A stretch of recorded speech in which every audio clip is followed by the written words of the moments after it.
RSSനെതിരെ ആരോപണം ഉന്നയിച്ച് കോട്ടയം സ്വദേശി അനന്തു അജി ആത്മഹത്യ ചെയ്ത സംഭവത്തിൽ പോലീസ് അന്വേഷണം തുടരുകയാണ്. ആത്മഹത്യാക്കുറിപ്പിൽ സൂചിപ്പിച്ച NMനെ കുറിച്ച് പോലീസിന് കൃത്യമായ വിവരം ലഭിച്ചു എന്നാണ് വിവരം. അനന്തുവിനെ ചികിത്സിച്ച ഡോക്ടറുടെ മൊഴിയും രേഖപ്പെടുത്തും. മേഘന മുരളിയാണ് വിശദാംശങ്ങളുമായി സൂപ്പർ 4 തത്സമയം ചേരുന്നത്. മേഘന, കഴിഞ്ഞ ദിവസങ്ങളിലൊക്കെ ഇതിൽ ചില അവ്യക്തതകൾ ഉണ്ടായിരുന്നു. എന്തൊക്കെയോ പ്രശ്നങ്ങൾ ഉള്ളതുപോലെ, ആശയക്കുഴപ്പങ്ങളോ ദുരൂഹതകളോ ഉള്ളതുപോലെയൊക്കെ സംശയങ്ങൾ, കുടുംബത്തിന് ഇതേക്കുറിച്ച് അറിവില്ല എന്ന് പറയുന്നു.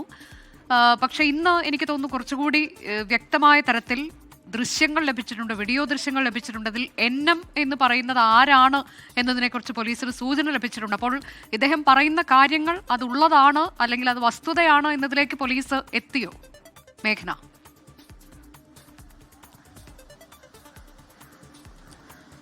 തീർച്ചയായും അനുജ, തമ്പാനൂർ പോലീസ് നിലവിൽ അനന്തു അജിയുടെ ആത്മഹത്യയിൽ അസ്വാഭാവിക മരണത്തിന് തന്നെ കേസെടുത്താണ് അന്വേഷണം തുടങ്ങിയിട്ടുള്ളത്.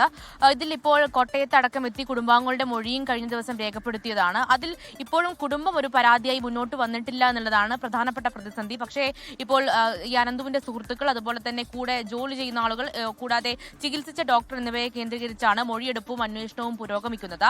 അതിനിടയിലാണ് ഇപ്പോൾ തമ്പാനൂർ പോലീസിന് സുപ്രധാനമായ വിവരം ലഭിക്കുന്നത്. അത് ഈ ആത്മഹത്യാക്കുറിപ്പിൽ ഇൻസ്റ്റഗ്രാമിൽ ചെയ്തിട്ടുള്ള ആത്മഹത്യാക്കുറിപ്പിൽ ഒരു NM എന്ന് പറയുന്ന 2 അക്ഷരം കൊണ്ടാണ് അനന്തു തന്നെ ലൈംഗികമായി ചൂഷണം ചെയ്ത ആളുടെ പേര് കുറിച്ചു വെച്ചിരിക്കുന്നത്. ഈ NM ആരാണ് എന്നുള്ളത് കൃത്യമായൊരു വിവരം പോലീസിന് ലഭിച്ചിട്ടുണ്ട് എന്നുള്ളതാണ്. അത് ഒരു ആത്മഹത്യാ പ്രേരണ കുറ്റമടക്കം ഈ NMനെതിരെ ചുമത്തുമെന്നുള്ളതാണ്, വരും ദിവസങ്ങളിൽ ചുമത്തുമെന്നുള്ളതാണ് നമുക്ക് മനസ്സിലാക്കുന്നത്. പക്ഷേ ഇപ്പോൾ അന്വേഷണം പുരോഗമിക്കുകയാണ്.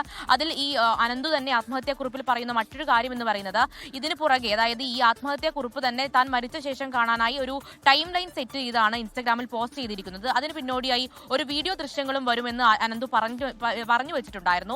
അങ്ങനെ ഒരു വീഡിയോ ദൃശ്യം ഇൻസ്റ്റഗ്രാമിൽ പോസ്റ്റ് ചെയ്യപ്പെട്ടിട്ടില്ല. പക്ഷേ അത് പോലീസ് ശേഖരിച്ചിട്ടുണ്ട് എന്നുള്ളതാണ് ഇപ്പോൾ മനസ്സിലാക്കുന്നത്. അതിൽ ഈ NMനെ കുറിച്ചുള്ള വിശദ വിവരങ്ങൾ, അത് അനന്തു തന്നെ കാര്യങ്ങൾ താൻ എന്തൊക്കെ ലൈംഗിക ചൂഷണങ്ങളാണ് നേരിട്ടിട്ടുള്ളത്, അതുപോലെ തന്നെ ഈ RSS ശാഖയിൽ നിന്നടക്കം താൻ നേരിട്ട മാനസിക ശാരീരിക പീഡനങ്ങൾ, അതൊക്കെ ഈ വീഡിയോ ദൃശ്യങ്ങളിൽ പറയുന്നുണ്ട്. അത് പോലീസ് ശേഖരിച്ചിട്ടുണ്ട് എന്നുള്ളതാണ്. അത് ഒരു ശക്തമായ തെളിവായി മാറുമെന്ന കാര്യത്തിലും സംശയമില്ല. നിലവിൽ അസ്വാഭാവിക മരണത്തിന് തന്നെയാണ് കേസെടുത്ത് അന്വേഷണം. NMലേക്ക് പോലീസ് എത്തിയോ? NM എന്ന് പറയുന്നയാളുടെ അടുത്തേക്ക് പോലീസ് എത്തിയോ? അയാളെ ചോദ്യം ചെയ്യുക, അങ്ങനെയുള്ള നടപടികളിലേക്കൊക്കെ പോലീസ് കടക്കില്ലേ മേഘന?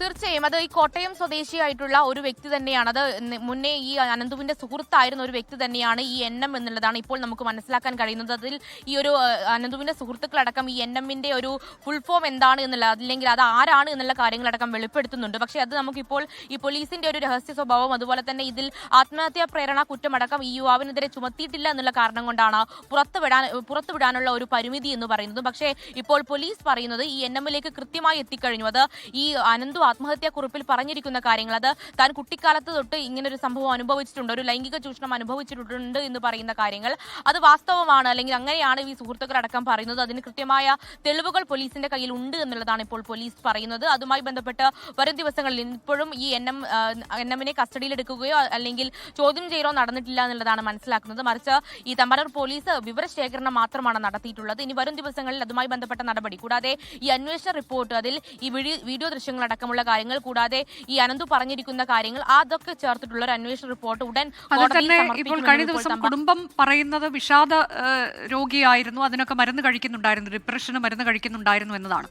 ഇപ്പോൾ ഈ കുറിപ്പിലും അദ്ദേഹം പറയുന്നുണ്ട്, അനന്തു പറയുന്നുണ്ട് താൻ ഡിപ്രഷന് ഉള്ളയാളാണ് എന്നൊക്കെ പറയുന്നുണ്ട്. പക്ഷെ അതെങ്ങനെയാണ് വന്നത് എന്നതിലേക്ക് കൂടുതലാണ് പിന്നീട് അനന്തു അടുത്ത ഘട്ടങ്ങളിലൊക്കെ വിശദീകരിച്ചു പോകുന്നതും. അപ്പോൾ ഈ സുഹൃത്തുക്കൾ പറയുന്ന കാര്യങ്ങൾ ഒപ്പം വളരെ പ്രധാനമാണ്, ഡോക്ടർക്ക് എന്താണ് പറയാനുള്ളത്, ചികിത്സിച്ച ഡോക്ടർക്ക് എന്താണ് പറയാനുള്ളത്, അങ്ങനെ ഇവരുടെയൊക്കെ മൊഴികൾ വളരെ പ്രധാനമല്ലേ ആകാൻ പോകുന്നത് മേഘന?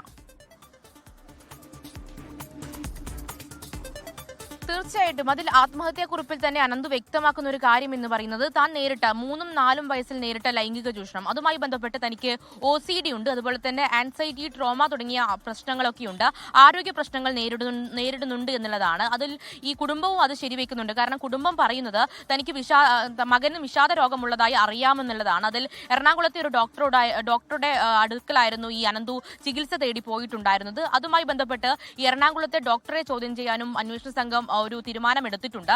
അതിൽ ഈ ഡോക്ടർക്ക് എന്താണ് പറയാനുള്ളത്? കാരണം ഈ അനന്തു പറയുന്ന കാര്യങ്ങൾ അത് വാസ്തവമാണെന്ന് അത് ശരിവെക്കേണ്ട ഒന്നാമത്തെ ആൾ എന്ന് പറയുന്നത് അത് ഡോക്ടർ തന്നെയാണ്. കാരണം കുടുംബത്തിനും മറ്റും ഈ വിഷാദ രോഗമുണ്ട് എന്ന് അറിയാമെങ്കിലും മറ്റു കാര്യങ്ങൾ അല്ലെങ്കിൽ ഈ മകൻ ഈ ഒരു കാലയളവിൽ ഇത്രയധികം വിഷമങ്ങൾ അനുഭവിച്ചിട്ടുണ്ട് അല്ലെങ്കിൽ ഈ തരത്തിൽ ലൈംഗിക ചൂഷണം അനുഭവിച്ചിട്ടുണ്ട് എന്നുള്ള കാര്യം കുടുംബത്തിനും അറിയില്ല. മറ്റൊരു കാര്യം എന്ന് പറയുന്നത് കുടുംബം ഇതുവരെ പരാതിയായി മുന്നോട്ട് വന്നിട്ടില്ല. കാരണം ഇതിൽ തമ്പാനൂർ പോലീസിനോ അല്ലെങ്കിൽ കോട്ടയത്തെ സ്വദേശത്തോ ഒന്നും കുടുംബം ഇതുവരെ ഒരു പരാതി കൊടുത്തിട്ടില്ല എന്നുള്ളതും ഏറ്റവും പ്രധാനപ്പെട്ട കാര്യമാണ്. എന്തായാലും ഇപ്പോൾ പക്ഷേ പോലീസിന് നിർണായകമായ സൂചനകൾ ലഭിച്ചിട്ടുണ്ട്. ഇതിൽ പറയുന്ന എണ്ണം ആരാണ് എന്നത് പോലീസിന് കണ്ടെത്താൻ കഴിഞ്ഞിട്ടുണ്ട്. നിർണായകമായ വീഡിയോ ദൃശ്യങ്ങളുണ്ട്. കൂടാതെ സുഹൃത്തുക്കൾ, ഡോക്ടറുടെ മൊഴി, ഇതൊക്കെ വളരെ പ്രധാനമാണ് ഇതിന്റെ അന്വേഷണത്തിൽ എന്നതാണ്. വരും ദിവസങ്ങളിലൊക്കെ അതിന്റെ വസ്തുത എന്ത് എന്നത് പുറത്തു വരുമെന്നാണ് നമ്മൾ കരുതുന്നത്. ലോകത്തെവിടെയായാലും ഏത് സമയത്തും 24 വാർത്തകളും ഓഗ്മെന്റഡ് റിയാലിറ്റി പാക്കേജുകളും എക്സ്പ്ലെയിനറുകളും വിശദമായി കാണാൻ ഞങ്ങളുടെ യൂട്യൂബ് ചാനൽ നിങ്ങൾക്ക് സബ്സ്ക്രൈബ് ചെയ്യാം.